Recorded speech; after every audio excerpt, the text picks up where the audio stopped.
Hey, what's up guys? Welcome to my channel where we talk about quick and easy, delicious, nutritious, and low-carb food.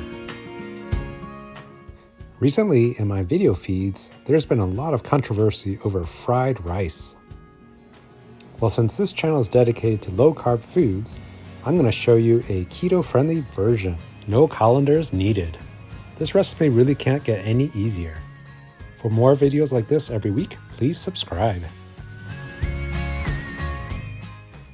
This recipe makes use of riced cauliflower instead of rice. I also use a blend of frozen vegetables for that variety of color. We'll need an egg and some protein. I'm using leftover barbecue pork, and I'll put links to that recipe below. So I gave the meat and vegetables a quick chop just to make them into smaller pieces. The key to fried rice is to have all your ingredients prepped and ready to go. This will go fast once we get started. We'll start by heating a wok to medium-high heat. A wok is really the way to go, but if you don't have one, I guess a saucepan will suffice. We'll need a couple tablespoons of fat. I'm using beef tallow here, and I'll put a link to how to make that below. But you could use any high smoking point oil that you have. Pork lard works well. Vegetable oil can also work if that's what you have. No olive oil, please. We'll let the fat melt and coat the bottom of the wok.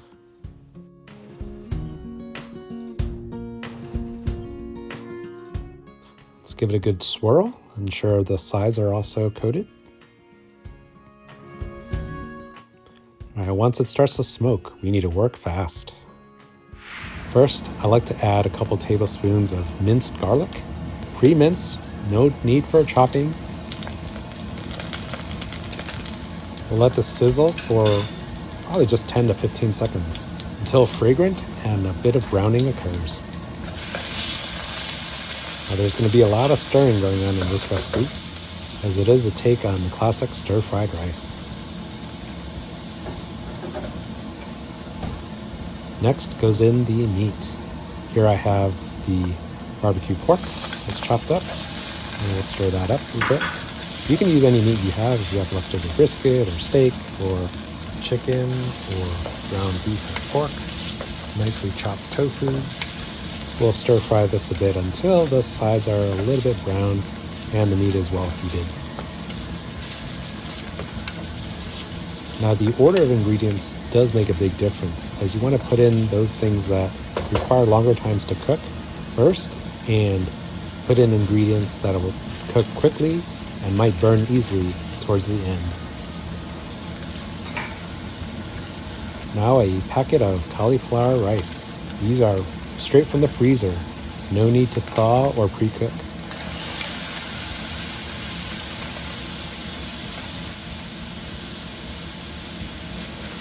So we'll keep stirring the cauliflower rice to make sure that there are no lumps and kind of break apart any frozen bits.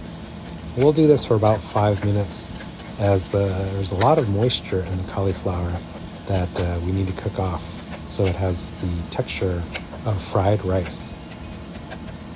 Now, if we were making this with actual rice, we would use day-old leftover rice, as it has dried out a bit. Fresh rice just is too gloopy and doesn't give you that nice, chewy texture of a fried rice. Now for the seasoning. First, some salt and pepper to taste. I'm using about a teaspoon each. It really depends on what meat you put in here. If you're using something quite salty, then I would go lighter on the salt. I like to add another half tablespoon of soy sauce to give it some color, and also maybe a teaspoon of sesame oil to give it some fragrance. This is already smelling amazing. You can add any other herbs and spices to your taste. I'm adding a little chili powder just for a little kick. No jams here. We'll keep stirring as quite a bit of water came out of the cauliflower, and we want to evaporate some of that extra liquid. Now for some umami. There's a little bit of MSG, purely optional if you prefer not to use them.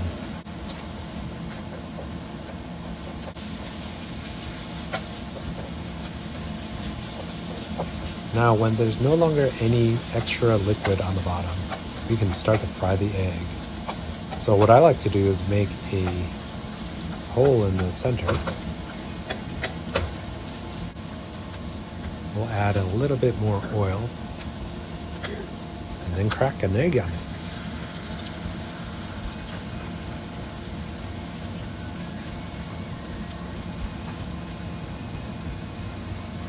Now we'll scramble that egg right in the middle of the cauliflower. As it cooks, we'll slowly incorporate it into the rest of the dish. Or did I mention that there's a lot of stirring in this recipe?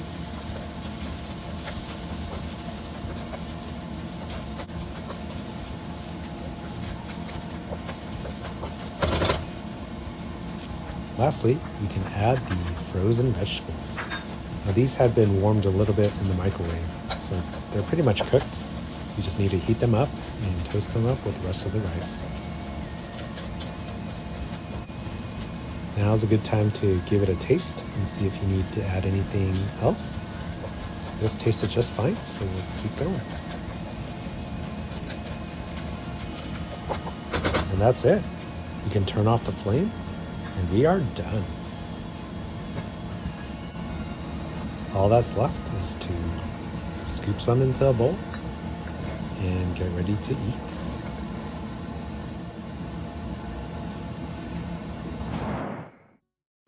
Here's our beautiful bowl of fried cauliflower rice. You could eat it straight out of the bowl, but I like to be a little fancy and flip it onto a plate. Moment of truth. Look at that. A beautiful fried riced cauliflower. Very nice mixture of colors from the mixed vegetables and the egg, as well as the soy sauce. A little garnish of spring onions on top. And there you have it. A simple recipe for a low-carb version of a classic fried rice.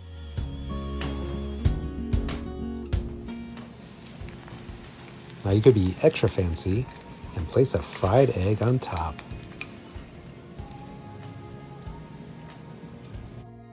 A little salt, pepper, paprika, and more spring onion.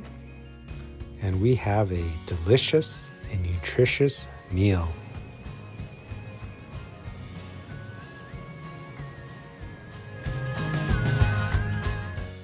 Time to eat. Let's first cut into that nice runny egg yolk. That looks amazing.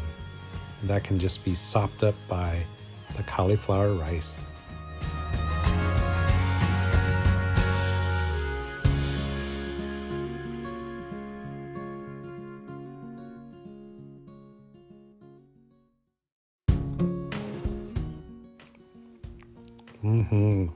Really good. It's just a very comforting food. You have the egg and the runny yolk holding together the cauliflower rice. And it really doesn't taste any different than regular fried rice. I think the barbecue pork mixes very well with the veggies. It's pleasing to the eyes to see the colors, and the taste just all blend together and melt in your mouth.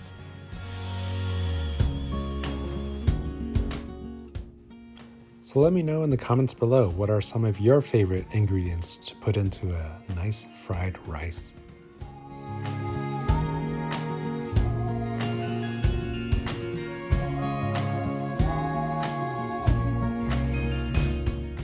No matter how you make it, this will be sure to be a hit at the dining table.